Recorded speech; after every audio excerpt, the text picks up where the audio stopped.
Leslie met up with Philip and Anne at Naylor Marina, Milford Haven. They were on the circumnavigation of the UK, counterclockwise, starting from Brighton. Hi, Anne and Philip. It's great to meet you here today, and actually to be sitting in the sunshine for a change. Yeah, it is a big change. We've had 20 days of bad weather now, so it's really nice. We're looking forward to being get out on the water again now. Okay, so just exactly why we're here to meet you? Well, we're on a trip round the UK, and we are trying to get to meet a few of our friends and acquaintances along the way. So this is one of those opportunities where we happen to be near enough to you and we can meet up. We're on a Privilege 37. The name of the boat's Majica, and we're now what 3 months into our trip, and what are we, about 3/4 of the way round? Yeah. So we've gone anti-clockwise round the UK. Home port being Brighton. Yeah, and if the weather's nice to us, I guess we're probably another sort of 2-3 weeks left. So we're slightly overrunning what we estimated it to be. So this has been a good experience? I'll let you answer that one. Please don't. No, it has been good. I mean, I think with all sort of sailing trips, it's mixed. You know, there's good days and bad days. Mm-hmm. The weather has been a bit disheartening. We travelled out the same time of year last year in the UK, so it's not that we have any great expectations about endless summers and crystal clear water and swimming off the back of the boat every day, but it's been really difficult in that normally our weather patterns give us, as a system moves through, we'll get a few days of clear weather, and then you know that you can just sort of sit and wait out one weather system, and then you'll have a few days and you can make some progress. But the UK weather patterns this summer, we've been lucky if we've had 24 hours at best. You know, usually it's about 6 hours between the systems, and it's really bogged down where you want to be. You end up, as we've been here a week, it's nice, we've explored, we've done what we want to do in visiting this area, and you begin to want to move on. And it's been quite restrictive, but on the whole, I mean, the sights and bits and pieces you can see, it's amazing. I mean, the UK is extremely versatile. I mean, not only, I think one of the strange things is when you travel, you're perhaps used to different cultures and languages, but you don't realise how regional the UK can be.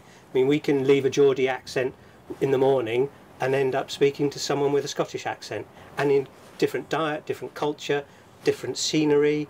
Even the geology of the country changes as well, so it's been really good for that, hasn't it? Yeah.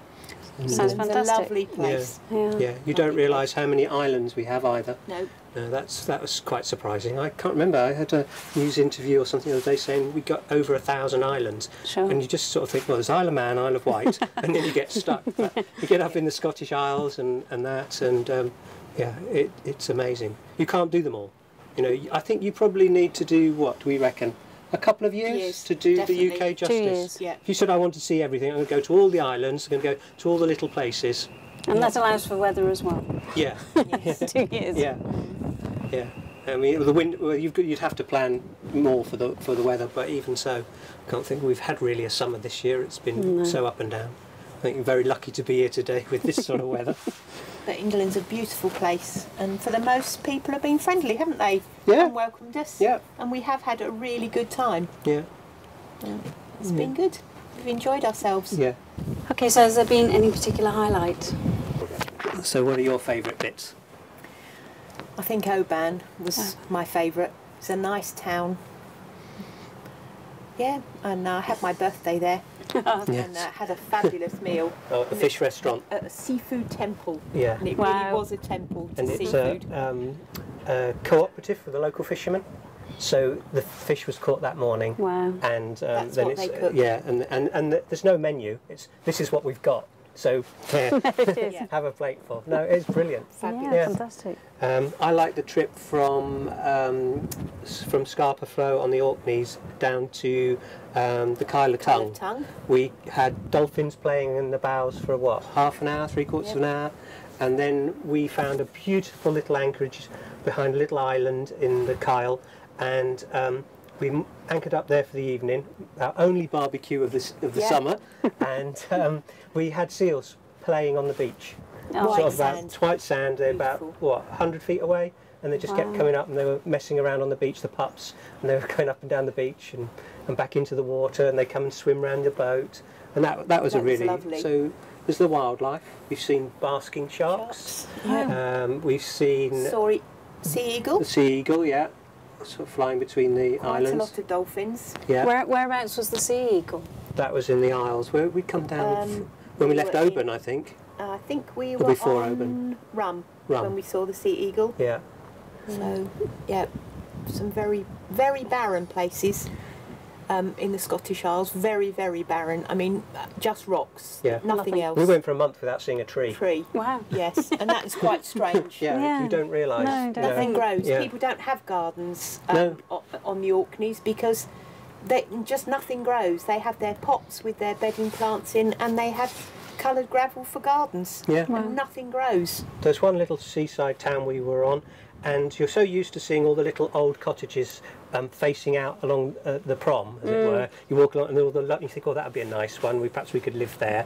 And it's the only place we've been where all of the cottages are turned with the end gable wall facing the sea, with a tiny, tiny one little window in them, and all the doors around the other side for protection. Wow. So Yeah. you think we're here on a Wow. nice day. Yeah. Yes, we were very Yeah, lucky. you do begin to realise how bad the weather can be.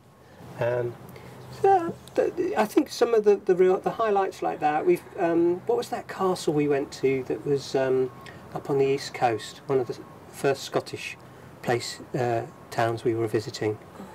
It's a Yeah. recommendation from that guy at the yacht club. Oh, can't remember the name of the castle, but it was very beautiful. Was it Stonehaven? Or We were at Stonehaven. Stonehaven, remember the and name the of chap the said, house. "Oh, there's a fantastic castle. It's about a half an hour walk from the harbour when you get there. You've got to go and do it." And we ummed and ahed about it. And when we actually sailed up the coast and saw it on the outcrop, we just looked at it and said, "That's Wow. amazing." And there's little gems like that that aren't in the guidebooks, and you think, well, this is really strange because we quite like our castles and having a rummage round and stuff like that, and a bit of history. And we made the walk, and it's one of the best castles we've was. ever seen in the UK. Beautiful. It's absolutely fantastic. Yeah. You know, much more intact than you think it's just a ruin from the coast, but it's not. Beautiful. So I think it's hard to define, isn't it? What's a highlight? There's so many little things. I don't think that you really get many whole days, but there's little snippets in a day Glimpse. that you sort of think, oh wow, that's amazing. Yeah.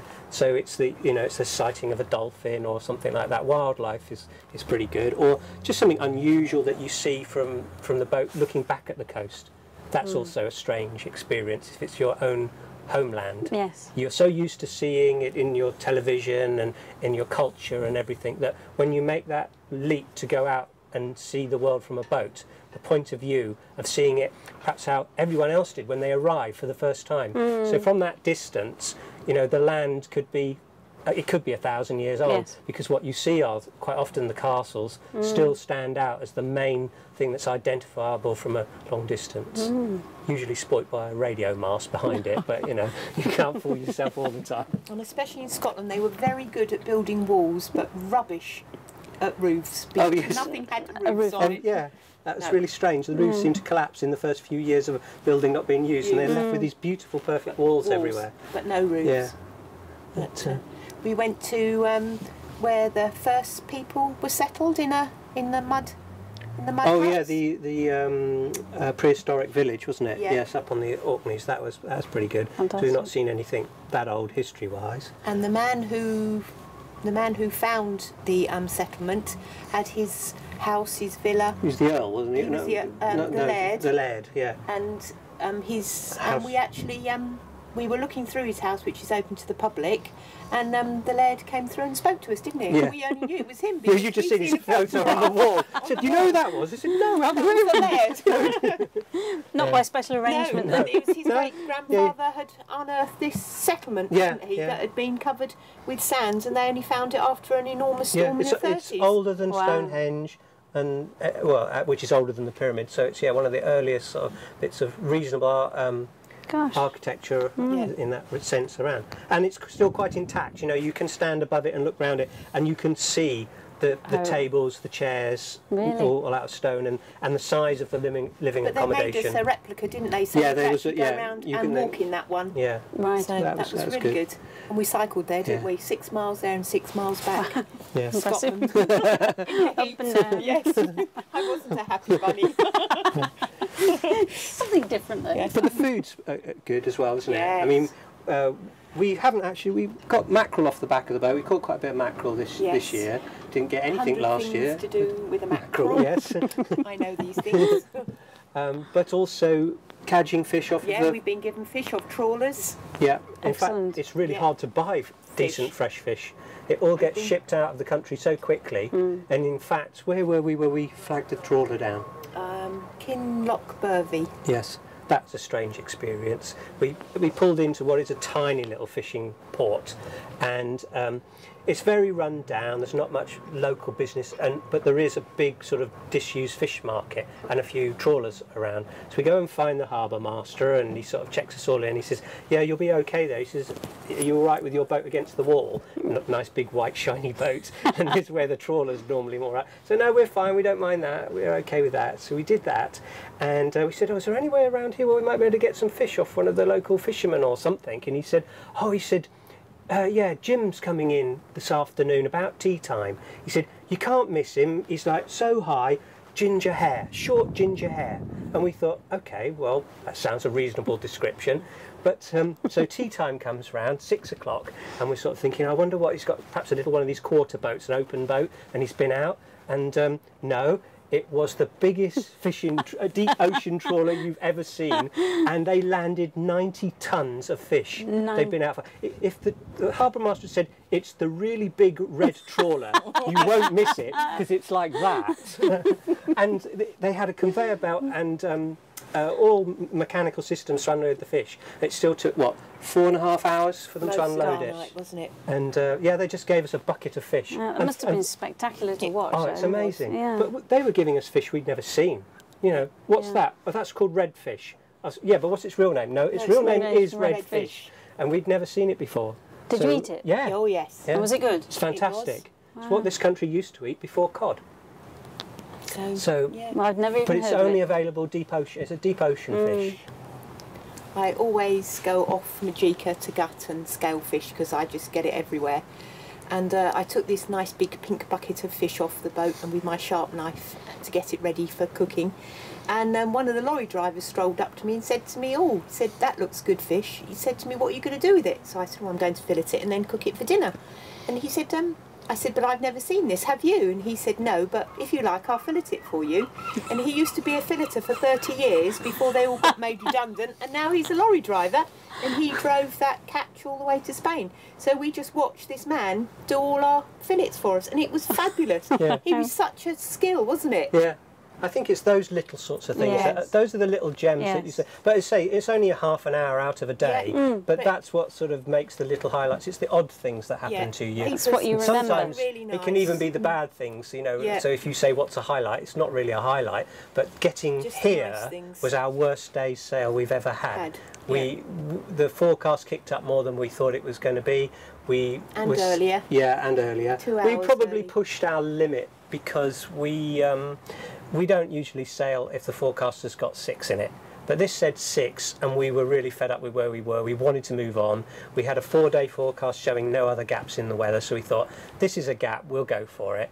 So we ended out, we were out for about 12 hours in a Force 8, just it being wasn't- bashed around. Ouch. And coming round St David's Head, which is just up the coast from here, and that's not a particularly good headland to be coming around. Strong tides, and yeah. Majica's all right. She Yeah, can the take boat, it. We yeah, just get. in some circumstances it's exciting, but in other circumstances it's just sort of, But you know, after 2 hours, it's yeah. not It's hard exciting, work. yeah, just it's boring hard work. But the relief when you turn into a haven like this, and sort of the weather all dies away and the waves drop from sort of about 18 feet down to about 2. You think, oh, this is lovely. Get a cup of tea on. Yes, Yes. quick, get the kettle on. I'll get the fenders. We haven't sailed without our oilies on at all this year, have we? No, we've got No. the usual summer photographs of us Us. in full oilies. Yeah. And, yes, And a couple little of eye times slits. full, and a couple of times full thermals because Yes. it's been so cold. Cold. Yeah. Yeah, we haven't really. That's also a shock UK sailing, is you don't realise the temperature difference. I mean, we're sat here today. I mean, I've got a coat on, but you could be sat here if you're brave enough in a t-shirt. Yes, some of us. And but you go out there, what is it, 10 miles to the entrance, and you will need all of your sailing gear. The temperature and the wind chill takes it right down, and it's surprising how exposed you are. So it's not quite the idyllic sailing. And we've rather gone rusty this year instead of a suntan, haven't we? Yeah. Nobody ever believed that we've been out on our holidays for nearly 4 months. We're rusty, not sunburned. Yeah, we had brown faces to start with. When we before we left Brighton. Yes. Yeah, but not anymore. But it has been good. I really enjoyed it. Yeah. And I wouldn't swap it. Wouldn't swap it for anything. I mean, I think the difference is maybe the principle that you travel under. If you enjoy sailing, then you probably wouldn't enjoy the cruising lifestyle so much, because a great deal of the time is limited sailing. You can't sail where you want to all the time. Yes. And in fact, if you enjoy sailing, you might be better off just taking a port and having a boat that you sail from that, purely for that. But cruising is very different. I mean, we motor sail a lot. We motor quite a bit, more than we thought we would do before we bought the boat. And we thought, oh yes, we ought to go everywhere under sail and never spend a penny on diesel. Yes, I wish. Not quite true.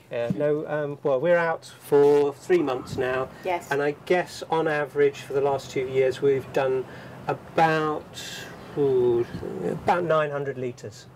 And so that's a little bit of running our generator for power, now and again, battery charging. Not much, probably put about maybe 20 hours on the generator in 3 months, I guess. But usually, because the thing with the UK waters is there aren't that many great anchorages, especially when the weather turns. You've really got to seek the shelters. And what good shelters are now turned into marinas, so you have no choice. You can't say, oh well, I'll anchor in the bay then, I'm not paying those prices. There isn't the bay anymore. No. So you come in and you have to, so therefore you've got hookups, so the generator doesn't run much. But no, we probably motor, I would say probably about, the engines are on for at least half of our sailing, if not more. Well, we never drop below 5 knots, do we? No, motor Because sailing. that's what we passage plan on. Right. Yeah. We never drop below that. No, Otherwise we'd never get Get anywhere. there. well, that's the other thing about UK sailing, is that we've got strong tides wherever you are. There's usually, anything from 1 to, we had 11 knots. Yes. 11 knots of tide has been our best. That's quite interesting to see the GPS tick you along at sort of about 14 knots. Yeah, 13 knots. Watching the land whiz by and the seas boiling underneath Yes. you. Yeah, that's quite impressive. You get that up the Scottish Isles. We got that, didn't we? A few days where it really narrows and you're absolutely shot through, thrown didn't we? along. Yeah, we're sort of frightened to put the sails up because we might go too fast. Yeah, and then we see the powerboats trying to push against it. That's quite interesting. Yeah. Yeah, not going anywhere. No, But, standing still. Yeah. So quite a lot of stuff like that. It's been exciting stuff, but it's different. I don't think it's quite what we sort of thought we were going to do when we bought the boat, is it? No. I think that's the other thing that we've sort of come to terms with having her for 5 years. Nearly 5 years now. Is that 5 years is very difficult to plan ahead. You think that you've got a plan of what you're going to do and you're going to go sailing around the world for a couple of years, but it hasn't happened for us. Lots of things change what happens to you, your family, your life. health. Yeah, and just generally sailing, that you think, oh well, we'll just go off and do this for this year for a couple of months, and you get hooked on doing a few other things. It must be nice to be able to have that level of flexibility. Yeah, that is good. We're quite lucky in that we have a home port, Brighton. Yes. And we both work part-time for the 9 months of the year is how we work it at the moment, and that gives us enough income to be able to save for 3 months sailing, and then that doesn't sort of and pay our bills for the whole year. So that covers the cost of living really, and then we've got a little bit of money saved away which we don't have to touch, and hopefully, unless there's a massive emergency, that'll just be our little pension fund. But if we can tick along quite happily like this, then it's quite nice. It is. It's a nice steady life. Yeah. And we're privileged to be having that sort of 20 hours a week work. Yes. Which Yes. is, That's all we do. yeah. But then most of that has only come because we opted to live on the boat. Once you make that change in lifestyle and you don't have to support all the bills and that, and you know, everything is so much easier, isn't it? You're not quite so Yeah. tied down. Yeah. Our outgoings are so low that we need little income to support them. And none of it's a surprise. We always know how much things are going to cost, don't we? Yeah. Because we have to pay for our fuel, our gas, everything of in course. advance. Yeah. So, And our mooring fee, so nothing's ever a surprise unless something awful happened to Majica. yeah, just the general repair bills, and they've been a little higher on this trip round than last year's, but But then we use there our are those- stuff. Yeah, but then, Yes. If you don't use things, they're Yeah. not going to break, are they? But we do use the Yeah. boat. Yeah, most of the bits and pieces have been wear and tear. You know, the Yes. odd pump goes on and bits and pieces. That's the other nice thing about, I think, great advantage to people sailing now to say, we've got friends who did it, they've been back, what? For 5 years. They've been back 5 years, yeah, they Yes. arrived back as we bought our boat, that's how we met them. Yes. And they'd previously been sailing for 10 years around the world. Gosh. And to speak to them and all of the ideas and things he says you need, you think, that's 10 years out of date. You know, boats have moved on so much more. But one of the key things is the fact that the mobile phones and the internet. I mean, for us, we've managed to, to get parts. So just go onto the internet, get a mobile connection, order the part, and go up to the harbour master and say, "What's the address here, please?" Yes. And you get the address and the bits on the harbour master's doorstep the next morning. So Wonderful. it's been really good for that. That has sort of Yeah. made you think that you don't have to work quite Yes. so hard and be so prepared in some ways, perhaps, as you think. And you don't have to carry so many spares either. Very important on a cat. I know why those cheap hairbands were so cheap now. All right. It sounds as though you've had a fantastic adventure. Have you had any problems with maintenance on the boat while you've been offshore? I don't think you have problems, it's a way of life. I mean, our boat is 10 years, coming up for 10 years old now, so, I mean, there are just general wear and tear. There's always service of the engines. 3-month trip out, constantly cruising. That does actually mean, for us, there's an oil change and that to do on the engines during that period, so you've got to have your day-to-day servicing. Wear and tear, we've had a water pump go, so again, that was an experience. Get one ordered, get one. Friend brought it down. We had crew for 2 right. weeks, so he brought the parts with him. We had them delivered to his house. 10 minutes, it's fixed. But it's actually more about the logistics of things like that than Yes. the actual fault. They're annoying when they happen. Nice thing about cats is you've got almost a spare of everything that's mechanical. Everything's doubled up. So we've always got a spare engine, and then we've got sails, so we're not too short of propulsion. I don't think it runs us into trouble. It's just an inconvenience. But there's little bits and pieces. There's the odd bit of stitching that you might want to do, the odd bit of loose end or something that needs tying up, dealing with. But yeah, not too much. I think more annoying when it happens. You think, oh, that's something now we've got to do. So Right. now, right, which port should we go to? Where is going to be a post office? Or how are we going to get that delivered to us? And it's just the little logistics more than the Okay. actual servicing, I think. Yeah. So in the jobs that you do on the boat, do you sort of have his jobs and Pink her and- jobs? pink and blue jobs. Pink and blue, yeah. Yes, I think we do, don't we? Yeah, so what are the pink jobs then? Pink jobs are cooking, cleaning, laundry, and everything takes a little bit longer on the boat. Shopping Yes. we do together. Either we have big trolley, or we either walk to the nearest Tesco's or whichever. There are other supermarkets available, and we do that together. So that's a bit of a palaver, but we've been to, we see things that we wouldn't have seen if we brought the car with us. Yeah. Yeah. We both love to cook. Phil makes all of our bread. He's also started making sweets this year as well. Wow. So yes, I'm afraid I haven't lost any weight this year. I was supposed to. I do all the savoury stuff, and so I do really the pink jobs, the cleaning, the laundry, and I'm Phil's gopher when he does do things in the engine rooms. Yes, pass me that spanner. I know all the names of all his tools now and where they all go. So At last. At last. It's only taken 5 years. But I've learned He's now. fully trained. And to learn to anticipate that, yes, even though he hasn't actually asked for the kitchen roll, he will need it. So, yeah, we have our moments, and we usually fall out over, why didn't you tell me that you needed that? I've only just been up there, you sent me back for another screwdriver. But we do get on with it. You do Yeah. the communications when we're on passage and take the log, yeah. and I basically handle the sails, Sails. and trim and get us going. Yeah. But, I'm not keen on leaving the cockpit, especially if the weather's a bit hairy and Yes. going out. I can get the main up and down, but I'm not as agile as perhaps I could be, or Phil is, and it takes me that little bit longer. So I tend to stick with the fenders, putting the ropes out and that sort of thing, and a little bit of steering, but again, it's a normal husband-wife thing. Phil can't teach me how to pilot Majica, and it didn't work, so we just haven't pursued it. Yeah, even though physically it's the wrong way around, that the guys usually end up steering the boats in, and the girls trying to get off with a piece of rope. Yeah. But I actually find that easier to do, and now I've got my own way of doing it, and we have our own way of mooring, and Phil always goes to the weakest member of the crew, which is me. I do as much as I can to help. Sometimes we do argue about it. But that's usually if it's been a long day and it's a difficult marina and the wind's blowing through it, and you know, you're struggling to get it onto the mooring, and you know.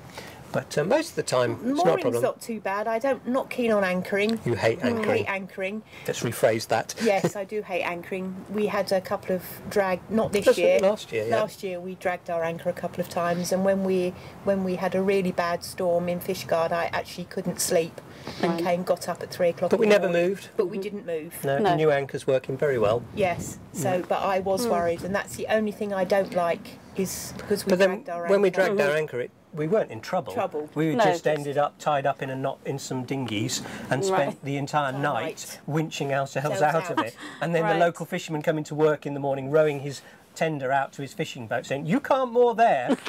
We're not flipping moored here. We're stuck here." Yes. But a lot of the anchorages now they're all buoys. Just fouled because of all the they're either chains. fouled or they put mooring buoys in. Everywhere you go, you look at your charts, you think, "Oh, there's a little anchorage there. That looks idyllic. We'll go there." And it's a yacht club. You know, hundreds of mooring buoys. Yeah. And I think our first season out, didn't we? We were too polite. We thought, well, they're not marked as visitors. We can't touch them. No, you just go there and pick one up, because they've buoyed the anchorage. And if they come out to you and say you can't be moored on there, you say, why not? Well, they either say there's a charge, you say fine, here's some money, or they say, well, where can we? Because you've just buoyed an anchorage, so where's it finish and where's the clean bed, and we'll go anchor there or something. But that's why more and more they are, wasn't it? Because we fouled our lines. We thought that anchor had gone down and caught, but we were on a lump of chain. We picked up half a ton of chain. When the wind changed in the middle of the night. So then we had our anchor stuck on the riverbed, wound round half a ton of chain, which we spent all night trying to winch up. When we finally got it up, we realised what had happened, and then we had to leave it off with the crowbar from the dinghy. So, which was good fun. But yeah, those exciting times. So, if in doubt, get a buoy and pay your £5. But I think from what we've heard, speaking to people and that's happening all over the world. I mean, it's not particular to the UK. I think a lot, even the Caribbean waters now, that you know, what used to be great anchorages are being turned into high-end marinas and stuff like that. And the places where you can go with that sort of idyllic freedom, sort of just drop my hook and it's our own private bay, very few and far between. Scotland, you can do it. That was all right. But you do need 200 metres of anchor chain. 200 metres. Yes, that's the other. Lobster pots that have. You're going down between the islands and through the locks and that, and you go, oh look, lobster pots. We steer around them and take a quick glance at the depth gauge. 200 metres. How do they lobster pot in 200 metres of water? But they do. They do. Wow. It must take them about a month to pull each one up. Yeah. Amazing. As you know, we're about to go into the cruising life ourselves, and something that often concerns me is living in such close quarters together. You're bound to occasionally have heated discussions or those moments where you need to be apart. How do you deal with that on a boat? Oh, you go first. Mean, diplomacy. Definitely. We don't really argue. Obviously, no, we have our heated moments, and I think I can do something better than Phil, and obviously I can't, but I think that's just ignorance. and he's not always polite when he's shouting at me. I still expect him to say please and thank you, and he doesn't, so I take umbrage to that. But I don't think I'm the only woman who has that trouble. Everybody I speak to has that problem. It's just, oh yes, if you want me to put that mooring buoy down there, darling, I'm quite happy to do it, but please could you say please? It doesn't work. So I often sometimes think Phil should have married a man, and if they could have just shouted at each other, but no hard feelings. No, neither of us stomp off into a separate room or Nowhere anything. to stomp. We haven't got anywhere to stomp. Luckily, none of the doors slam either, so we can't do that. Soft close isn't quite the same. we just go quiet, I think, and then a little while later we realise how stupid we've been or silly we've been, and we just apologise to each other and have a cuddle and say sorry. We have lovely companionable silences. We spend 24 hours a day, 3 months of the year on board. And we learn to get around things. We've learnt that we don't go out for dinner in the evening, just the two of us, because we've spent all day together. We have nothing to talk about. But when our friends come and we meet them, then it's nice to go out and share a meal and tell them about our trips and everything. But I think we actually get on pretty well, don't we? Yeah, I guess we do. Yeah. Most of the time. I think the one thing that you find is that you don't row any more or any less than you do now. So whatever gets on your nerves between you now, it's still going to do it. It won't matter whether you've got 100 acres or 40-foot or 50-foot boat. It's going to be the same issues. They're going to resolve themselves as quickly as they do now. I mean, that aspect of your life doesn't really change. I mean, I think mostly for the guys, the thing is that you're responsible. If you become the skipper, you become responsible. It's not just the value of the boat. You've got a lot of your life. When you're cruising permanently, you may still have a home somewhere else in the world, but at that point in time, it's your home that's on the line. If something goes wrong that you're going to lose. It's your family. It's everything that you care for is there in one particular pocket. So your stress levels can easily rise quite quickly. You want things to go smoothly. You don't want anyone to be hurt. And so those are the issues that are very different from being perhaps getting out your comfort zone. When you do come into a strange mooring, you've got to get the weather's really bad. You've really got to get it right first time, and those issues are when tempers get frayed. But more experience, and we don't do it. Occasionally it happens now, whereas it used to happen regularly, that we'd be shouting at each other trying to get the boat moored, but now we don't. It's just like, now it's more a case of I'm so used to the boat, it's just like driving a car. I can have a conversation and drive a car. I can do the same now with the boat, which you can't day one perhaps. And I just say, oh well, if we missed it, we'll go round again. And we do. No worries. Yeah, and you get much more relaxed about it. But that does take time, and it takes time with every new boat as well. We actually have more trouble with people trying to help us, don't we? Than we actually do just the two of us. You actually want to say to most people, no, we're fine, thank you. And if we don't want any help, we just say, no, it's fine, thank you, we're training.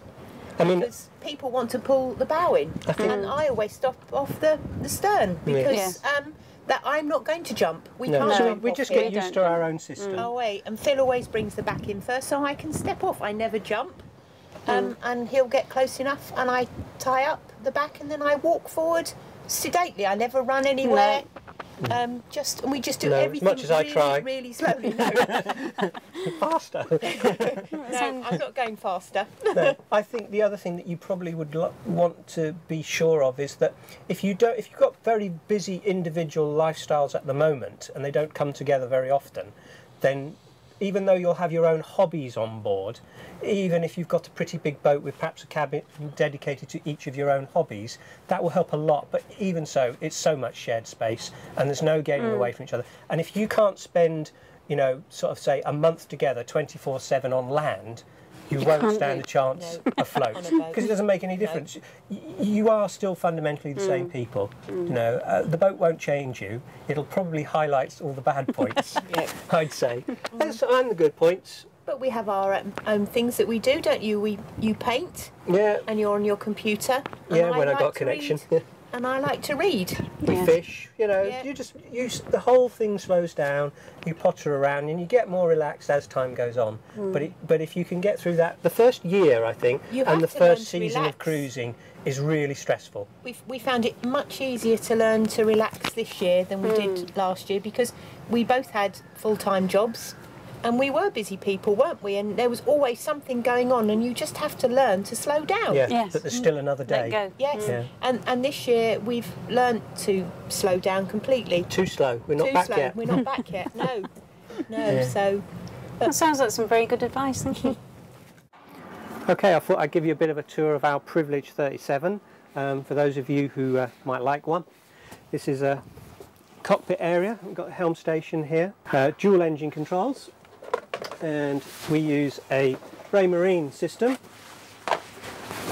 E80, and we have autopilot, depth, wind, pretty much the usual. And one key thing that we've added in this year has been a real boon to us, and that's command mic. So we don't have to keep dashing back inside every time we're dealing with a harbour master looking for an awkward berth or something like that. Navigating up a small channel, still dealing with heavy shipping, stuff like that. Really useful to be able to have your radio accessible from the helm. Can't say how great that's been for us.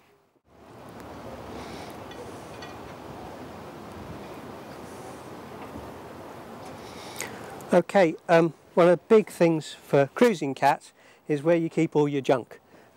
We built the arch on the back here as a modification to the original design, so our davits still hold our dinghy. That's the car to port when we're anchoring up, stuff like that. And on the top here we've got 3 65-watt solar panels. Now these will run on a nice day like today. If it's bright sunshine, we'll get 2 fridges run off of this and a little bit of spare power for trickle charging into the batteries on top of that, so anyone could expand from that. We've also got a small wind generator here that only bungs in about a couple of amp hours, but it's constant and it's zero maintenance, and the nice thing about this design is it's quiet. So we've got our life rings there and our down on the steps, quite easy to chuck in. Doubled up on the other side there. We've also got our kedge anchor on that side. Not used it yet, but it's there, and it's also our second anchor. Another little tip that we got from a long-term cruiser is an additional stern light here at low level. Now this we use in busy shipping lanes like Milford Haven is typical, where there's a lot of commercial traffic and they're not focused at the top of your mast for your nav lights at night. So the extra low level stern light means that they don't run you down, and we've used it a couple of times in bad weather coming into ports with poor visibility, and as I say, a tip from a friend. Don't know if it's saved my life, but I'm still here. Okay, one of the other things is that there's been some big debate about whether you should have a helm seat and steering station from behind the saloon area here, where perhaps visibility in that is restricted, and a lot of guys prefer the twin helm situation where you might be out on the wing. Well, we have a compromise to this. We have our bad weather seat here, and then when it's nice, if I want to have the outward helm position, is a nice comfy beanbag, and I can sit here and I can move this from one hull to the other, and I can see where I'm going. We have remote control for the autopilot, which is nice and comfortable to use from this position, and also allows me to be able to keep an eye on sail trim, which is a bit of a problem from a central navigation position because not all of the canopies give you a view up to the mainsail. Okay, well, we haven't gone for the in-boom or in-mast furling. We use lazy jacks and a stack pack. This we had with some slight modifications to the norm from what the sailmaker would normally supply. Our top section here has twin zips, so this whole top section can be removed. Then when we're under sail, the walls here are very short compared to the size of sail that this bag is holding. So that means they don't blank out the bottom sort of 2-3 foot of the sail, which a lot of the large bags do. And also we've got here a separate mast boot. So when you take the mast boot away and the top section, you end up with a very small set of lazy jack lines and side panels. Makes it easy to drop the sail in and out of. Okay, one of the other big debates is the vertical front windows or the slopey ones. Well, our solution is we have a 50% shade blind here, which even in the UK does make a big difference to us. We can still see out. Also, when we're in marinas, as you can see, you can't see into the boat, so it gives us a great deal of privacy, and also 50% reduction on heat and bright sunlight when you're inside. So a good compromise for us. Okay, and in our forward holds, which we have about, I'd say, 8 foot of the boat on each hull that's not actually used internally for us for living accommodation. In this port hold, we've got a 60 litre holding tank. We've also got an auxiliary 80 litre fuel tank, and the fuel tank is mirrored up on the starboard side but not the holding. We only have holding on one of our heads, so that gives us a little bit more flexibility, but we can comply to certain port regulations. Also in this hold, which is mostly used as our sail locker and wardrobe, we have a cruising chute on a roll gen or furler. We have a full-size symmetric spinnaker, a number 2 genoa, a storm jib and a staysail. So we've got a pretty full wardrobe. Right, another issue that we have is with trampolines and what sort of material you should have. As you can see, we've got a very wide open mesh. This being UK waters, we get a lot of short waves. They come up through here and they'll drop back through. I'm pretty sure with the sort of weather we've had this summer, we would have lost a trampoline if we'd had anything closer mesh than this. And the other thing is, of course, it's not really sunbathing, but we do have another secondary mat that we can lay out here to make it more comfortable, and they do make nice sunbathing areas.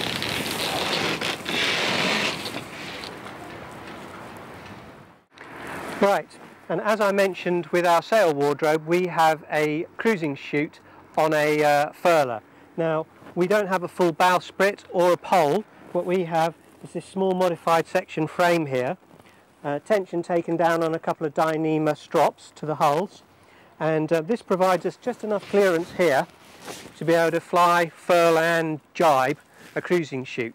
And the thing is that we can put it up just like any furled sail up on this halyard, leave it out all day, and it's there when you want it, and it means that you really do get good use out of your cruising chute. Some people seem very reluctant to use light wind sails, mostly because of the work involved, but doubles the cost, but I tell you, we use it more than double the amount because we have it. And what you're looking at there is a small teak panel, and where you can see what is now set forward there, which is the fishing rod holder, that also doubles up, and it is a location point for us to be able to put our passerelle or gangplank out. There are three other positions on the boat where we can connect this, and we have a folding gangplank that fits into all these. Custom made, so it means that we can just remove the two guardrails here and moor the bow Mediterranean style bow to, or we can go stern to, and we also have a connection for right down on the swim platform. So theoretically we could even lower the passerelle into the water from the stern platform if we wanted to bring something unusual aboard or perhaps a casualty. One of the great things that we've bought for ourselves is these fenders. They're inflatable, they're quite large. Now, they get used all the time, and we use them if we have yachts rafting alongside. We quickly run out with one of these if they come in a bit too fast or not sure, and they're very usually monohulls, much different shape to cats, so these help fill the gaps with their much rounded sides to the boat. Also, UK waters, you'll see most boats who cruise will carry a small length of plank. This is so that they can actually raft up against sea walls and harbour walls. Now, we don't use that. We use these two long ways along the side of the hull. And the great thing about cats, cruising and space is they're inflatable, so they're also deflatable, and they'll go into a small, tiny area the size of a bucket when they're rolled away, and they only take about 10-15 minutes to pull out and inflate and be ready for use. Okay, one of the things that I've used a lot on this boat is Dyneema running rigging. We've swapped nearly all of our running rigging out now to 10 or even in this case 8mm Dyneema. They're nice and easy to splice, very small and light and extremely strong. Also, we've changed all of our shackles where at all possible over to a soft shackle. Now, these are great because flapping around in the wind, you get one of these around the side of the head, it doesn't hurt like half a pound of stainless steel does. No tools required, and we've been out in some really heavy weather. We've had the boat reefed right down to the third reef and still never had one of these go. And you don't have to pay a lot of money for them. These are made up myself, simple splicing techniques. You can get the information off the internet, no problem.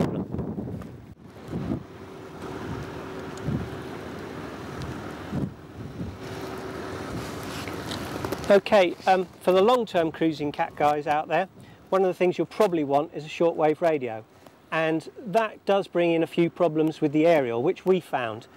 Normally the aerial is a break in one of your backstay, perhaps on most monohulls, and they'll put isolators in, and then a section of your stay, your standing rigging, will be turned over to the aerial.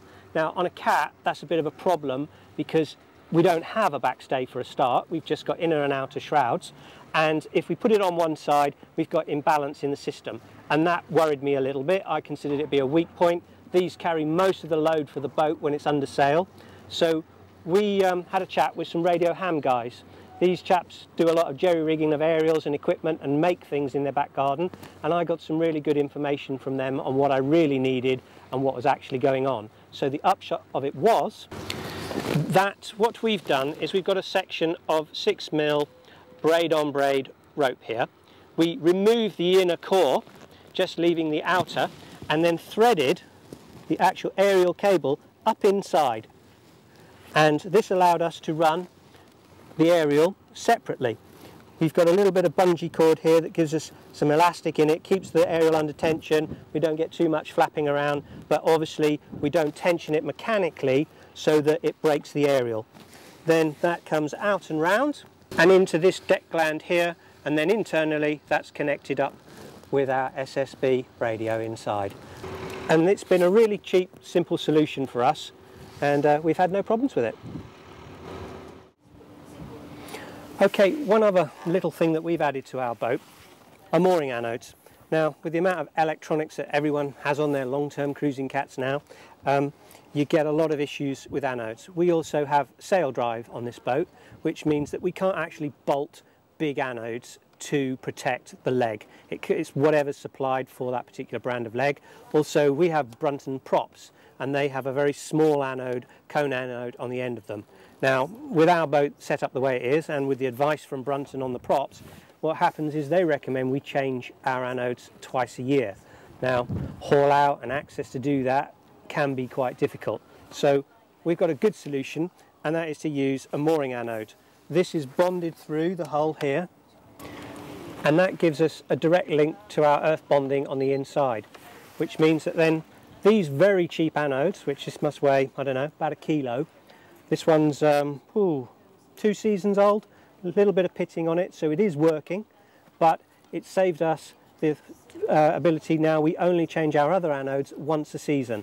And it's a very simple process of just dropping it over the side, like so, and that's it. Temporary solution, you can take it on and off, use it when you want to, when you don't want to. Only big tip I'd recommend is do make a habit or write a note across your engine controls to pick the thing up before you pull away. We have been round a couple of marinas with the mooring anodes down. Right, another little annoying thing that you find from being a liveaboard is even though the main sheet is all nice and tight now, we get this. And this can be really annoying squeak at night when you're trying to get a good night's sleep. Also, as you can see, we've changed over to Dyneema here again, which reduces the metal to metal contact, keeps a lot of squeaks away. But also when we're up here trying to pack up and do the zips up on the stack pack, just even this small amount of movement can be really annoying. So we've added in a little bridle. Make quick, simple, easy to fit. Right, so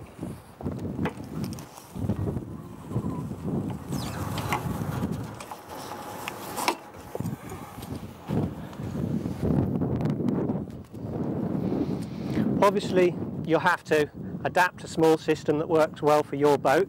What we've made is the criteria for ours is that we've removed metal from it as much as possible because that's what squeaks.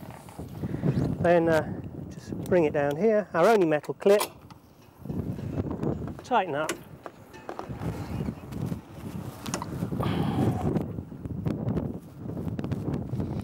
And then what we've got is an absolutely rigid boom, nice and easy to work on and no more squeaks. Also what happens for us is we can undo these two blocks, drop the main sheet, and we have a full enclosure set of walls that we can zip in here underneath the bimini, and that comes through here, and obviously there's a conflict here for our walls, so that gets us around that conflict. It means we don't have to have a hole or any sort of special sort of modification in the canopy to get around this situation. I think a lot of people look at trying to design their canopies around what they've got, when sometimes a simple change in what they've got means that the canopy, which you may spend a whole winter on a mooring as we do, and we like to not have the rain come pouring in. So it's a really quick, easy solution for us in that principle. Well, I suppose you're all wondering about the performance of it. One thing you've got to remember, Privilege as a brand never built a fast cat. These are cruising cats, they're heavy in build, good strong boats, and they're designed for a heavy payload. And then again, as any typical liverboard, we've overloaded that as well. So we probably don't get within 2 knots of what I expect would be the design performance. Having said that, I still find that in heavy weather, when we've got anything sort of above a force 5, we're still reefed down, and I'm more interested in keeping the boat at a good steady pace that I'm comfortable, as I mostly single hand sail this, even though there's 2 of us on board, that I'm comfortable with, to be able to just feel that anything were to happen, I would be able to deal with it. So what we do is we passage plan on 6 knots. We make sure for UK waters that we're always working with a tide, unless there's some rare occurrence where we cannot do that to make the passage. But then we'll pretty much always make 6 knots. In good sailing conditions, the boat will sail quite happily along at 8, 9 and even into the 10s. And for me, that's a comfortable cruising speed with this size of boat in the waters that we've sailed so far. We have had, in good conditions, with a bit of good tide running with us, we've had the boat up around the 13 knot mark. But I would say, to be honest, the good sailing days are few and far between, and reality of cruising is that most days you're happy if you can make 6 knots for on average for the entire passage. And we're usually one of the first guys back in port against most of the other boats we left on the same journey. So I don't think we do too bad. Philip uses this water filtration system to filter all shoreside water into his water tanks. The result is that after many years of use, the water tanks are spotless. More details of such water filtration systems are being posted on the Multi-Hulls for Us website.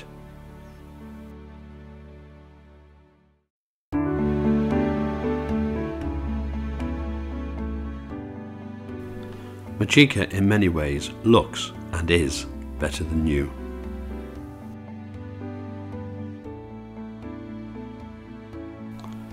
The quality of workmanship in the saloon speaks for itself. So before Philip shows us the inside of his boat, we thought we'd treat you to a small glide tour.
Okay, one of the biggest changes that happens when you come to live on a boat and long-term cruising is your saloon area. Now, big debate on all of the forums is about galley up, galley down. My personal feeling is that once you get below 40 foot, there is no issue, it's galley down. You wouldn't get the space that we have here unless we did that, and that system works really well for us. But the original design of the boat, which had a table that was actually 90 degrees to this table and much longer, and it ran a seating area like this bench seat that I'm sitting on here all the way around the boat.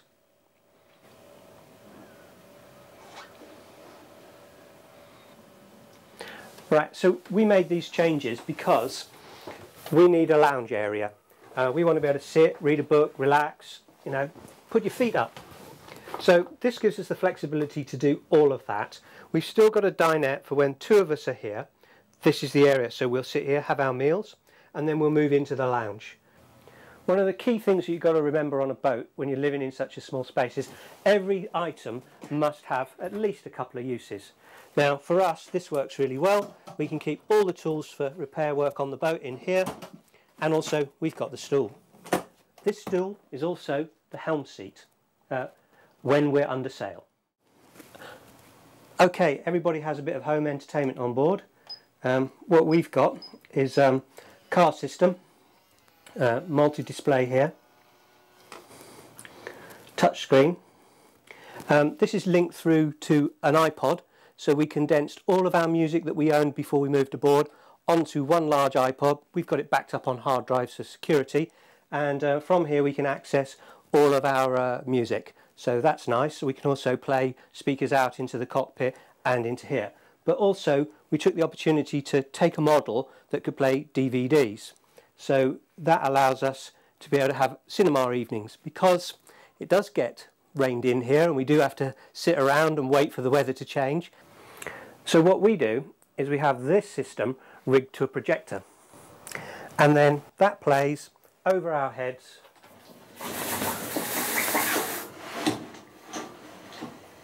to a drop down screen. So we've got cinema on a boat. Right, as part of the mechanics of the boat behind the scenes, we've got water maker.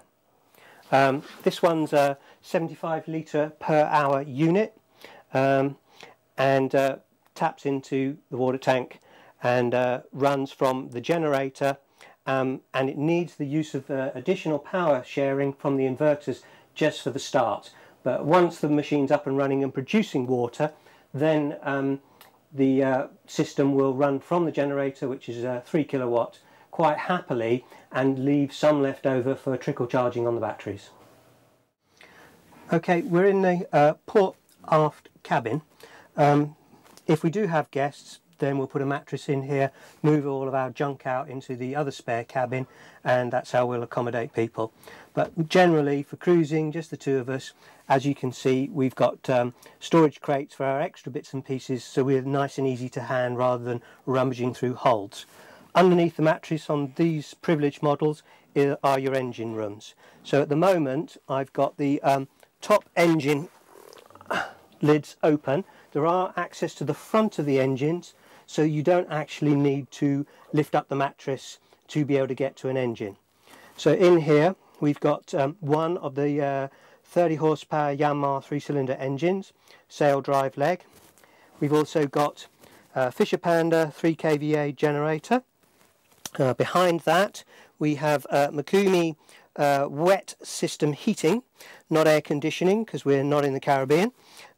Behind that are the water pressure pumps and the chlorifier. Now you may be thinking that it's a bit cramped in here, but when we designed the installation of the generator, it's also been designed to be in and out quickly, and in actual fact it took me 20 minutes to crane the generator, disconnect the generator, crane it out onto the side here using a block and tackle through this hatch here onto the frame of the bimini. Works really well, and we can move the generator out of the way and actually get to servicing items, because the jacket went on our hot water heater and we had to pull the whole thing out. So it was a bit of a palaver, but proved the system and the design worked. Okay, one other little trick that we've added into all of our fuel line systems is these little bulbs that you have off of outboards. Now, they make bleeding the fuel system really easy. The fuel pumps, mechanical fuel pumps on the Yanmar engines particularly, are tiny little levers, and to bleed the air through from this fuel tank to the engine after a fuel filter change probably take you about 25 minutes. And it's about 4 squeezes on this bulb without. Right, we're midships on the port hull here, galley area. What we've got on this model is a large secondary fridge. This can be frozen right down, has a compressor running off of the engine should we wish to do that, but most of the time runs off of a normal 12-volt compressor. Then what we have also here is the Admiral's favourite toy is the dishwasher. Above that we've got a combination oven and microwave model. Now we've switched over to that from gas because we found that our gas oven was really poor at cooking. I mean, it's great all round for the energy consumption, but since we already have the generator and the inverter, this seemed the logical choice for us, and also freed up the space to install the dishwasher. Right, at the other end of the galley here we've got our day fridge. Both the fridges have got small ice boxes in the top, so day to day we can keep frozen food for probably enough for sort of half a dozen meals or so, or odds and ends. Sink, 3-burner gas hob, but also with galley down on this sort of model, as you can see, we've got an awful lot of lockers here. Now for us that means plenty of storage, and all of the food, dry goods and all of our cooking equipment is all extremely close to hand. We're not walking up and down steps to and fro into another section of the boat to be able to complete a meal. And one of the general complaints about galley down is that the person in the galley has no interaction with people in the rest of the boat. Well, in this model, as you can see, we don't have a closed section here overhead, so we are open to the dinette area. So that means that all you need to do is have guests seated at the dinette area. All food can be passed up and back without anyone going up and down stairs, and we find it works quite well considering the limitations of a boat of this length. One of the big surprises on these Privilege is when you get the owner's version, and especially on a small boat, as I say, we're still only at 37 feet here, is the actual size of the master cabin. Now the bed is 6'6" long and is just coming up for 4'6" wide, so that's, I think, technically a queen. We've got plenty of locker space either side, and as you can see, a pretty large TV in here. Right, as you can see here, a little bit tight for space, but we do have ensuite facilities to the master cabin. So you've got a basin area, and in this hull the second heads, which is the one that has the holding tank attached to it, is put into the shower cubicle area. So it does restrict the shower area, but still gives all facilities ensuite to the master cabin. Okay, so now we're in the starboard aft cabin. Another secondary cabin for us, so as you can see it's set up for 2 people cruising, and we've got storage and bits and pieces in here. Similar size of access to the engine bay, the other 30 horsepower Yanmar, but if you can see right up the back there, past my oil drain unit, are the 2 blue boxes which are our Victron inverters. Tandem together, 2.5 kilowatts each, so that gives us 5 kilowatts. That joined to the 3 kVA generator means that in total we can generate 8 kilowatts of power on board peak should we need it, but to be honest we don't really do that. So it's a nice luxury should we need it for heavy use items.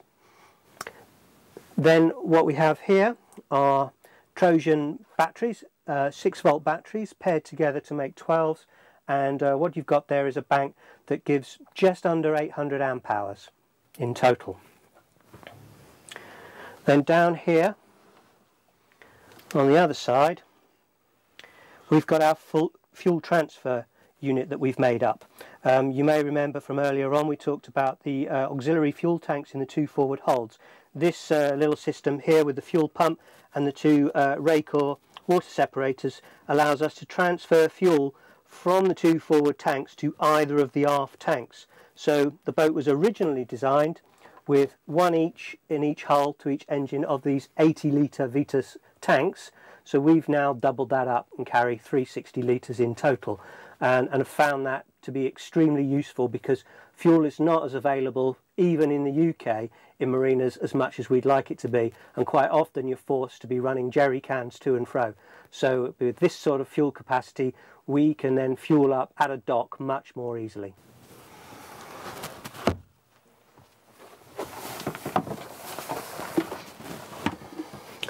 Okay, and one of the other additions that we've made to this boat is to install a washing machine. This area used to be a basin to the cabin, so that meant that all the plumbing, skin fittings that we needed were all there. All we had to do was site the washing machine. This particular model is a household model from Bosch.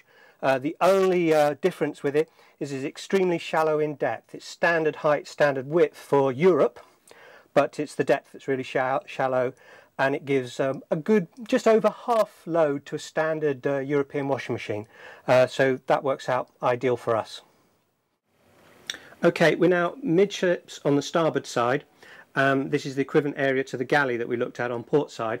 We made a couple of modifications here. Originally, this shelf here ran all the way through to the end, and this second bookshelf here wasn't in existence at all. So we've matched in a bookshelf, shortened this area here, and installed a much better storage area for ourselves here to just increase our locker volume. And this whole area on this side of the hull we use for clothes storage, and on this side of the hull is generally office bits and pieces like that. We've got sort of odds and ends, cameras, and all the bits and pieces that you just general clutter you need somewhere for.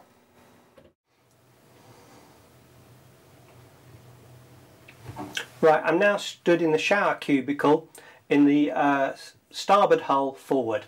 Now, as you can see, there's a nice size walk-in shower, which is one of the Admiral's major requests that we had when we moved onto a boat, is that we had decent bathroom facilities. Also in the foreground you can see we've got heads outside of the shower cubicle and a wash basin. Okay, looking from the other direction in the starboard heads, what we've got here is a heated towel rail, standard household issue, and this is connected into the wet heating system. So we have also connected into our wet heating system is connections to the chlorifier, which means that through the winter when we run the heating we get hot towels, a warm boat and a tank full of hot water. And through here and the rest of the boat and in all the cabins we've got heating units. These are fan backed, and they'll pump out warm air throughout the boat, which keeps the boat very comfortable warm. There's no problem in getting the boat up to 20 degrees throughout, should you want to.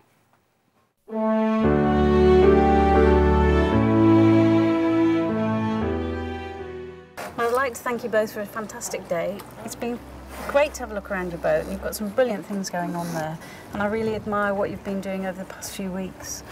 But as for the Circumnavigation, would you recommend it to other multi-hullers?